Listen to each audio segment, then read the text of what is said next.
Assalamualaikum warahmatullahi wabarakatuh. Nama saya Maulana Khairi dengan NIM 2020-30249.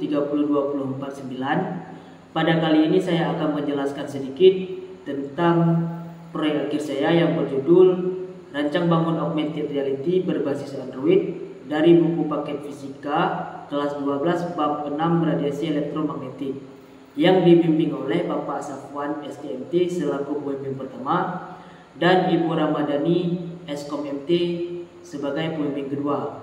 Berikut penjelasan tentang aplikasi. Berikut kita sudah sampai di halaman menu utama. Pada halaman menu utama terdapat 4 menu. Yang pertama AR kamera, bantuan, tentang, dan keluar. Pada AR kamera yaitu untuk menampilkan augmented reality. Pada menu bantuan yaitu menjelaskan bagaimana cara menggunakan AR kamera untuk menampilkan augmented reality. Dan pada menu tentang yaitu menjelaskan tentang dari aplikasi augmented reality tersebut. Dan pada tahap menu keluar terdapat notif apakah Anda yakin dengan keluar. Apabila Anda mengklik iya, maka aplikasi akan keluar secara otomatis. Apabila Anda mengklik tombol tidak, maka Anda akan diarahkan kembali kepada halaman utama.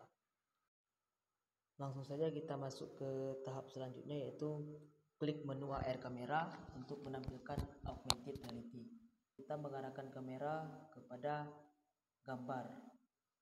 Inilah gambar sebagai contoh yang terdapat dari buku Fisika SMA bab 6 radiasi elektromagnetik. Dan di sini terdapat beberapa tombol, yaitu yang pertama ada tombol materi dan bisa di scroll juga. Dan yang kedua tombol audio. Gelombang mikro adalah bentuk gelombang elektromagnetik dengan panjang gelombang antara 1 mm hingga 1 meter dan frekuensi antara 300 MHz hingga 300 GHz pada layar. Dan tombol ini berfungsi untuk menjeda video. Dan pada tombol ini dia berfungsi untuk mengulang kembali dari audio tersebut ataupun dari objek 3D tersebut atau animasi.